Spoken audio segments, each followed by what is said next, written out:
মাৰ ঘৰত মানে ঘৰলৈ যামগৈ। মাৰ ঘৰৰ লাষ্ট ভিডিঅ' আকৌ কেতিয়া আহোঁ ঠিক নাই, সেইটো কাৰণে ভাবিছোঁ ভিডিঅ'টো বনাই দিওঁ। আৰু এতিয়া গৈ আছোঁ বজাৰ কৰিবৰ কাৰণে, ঘৰৰ কাৰণে। আৰু তাকে চাই থাকিব মোৰ ভিডিঅ'বোৰ। মোৰ ভিডিঅ' চাই যদি ভাল লাগে তেন্তে লাইক কৰিব, কমেণ্ট কৰিব, চেনেলটো ছাবস্ক্ৰাইব কৰি দিব। এতিয়া যাম বজাৰ কৰিবলৈ, তেন্তে ব'লক গৈ থাকোঁ। যাওঁ আমি। বজাৰ কৰি আহিলোঁ। অহাৰ পাছত বহুত ভাগৰ লাগিছিলে, সেইকাৰণে ভিডিঅ' কৰা নহ'ল আৰু শুই গ'লোগৈ ছোৱালী খুৱাওঁতে।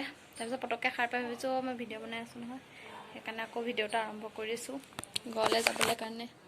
এয়া টনি টোপোলা চব কাপোৰ চাপোৰ ভৰাই লৈছোঁ, কি আনিছিলোঁ। এয়া আমাৰ বজাৰ, এয়া বজাৰ ছোৱালী।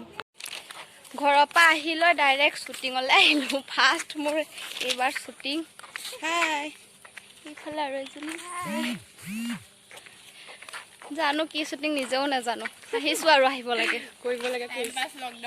অঁ, টাইম পাছ আৰু লকডাউনৰ কাৰণে লগ চগো নাই। বহুত গৰম, খালি ইমান তেল। ছোৱালীকো থৈ আহিছোঁ। কোৱা এতিয়া জানো কি কোৱা। হাই ফ্ৰেণ্ডছ,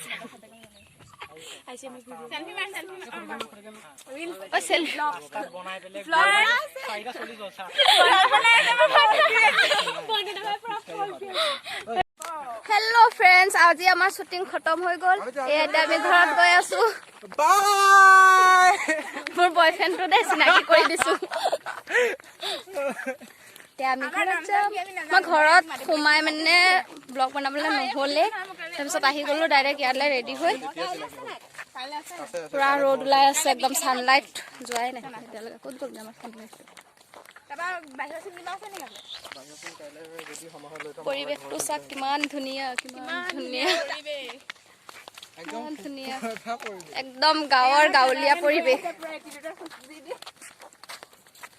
যদি আমাৰ ভণ্টি, আগতো দেখাইছোঁ এতিয়াও দেখাইছোঁ, ভণ্টিয়ে মিনি চি কটা। মায়ে মোক ইমান গালি পাৰিছিলে।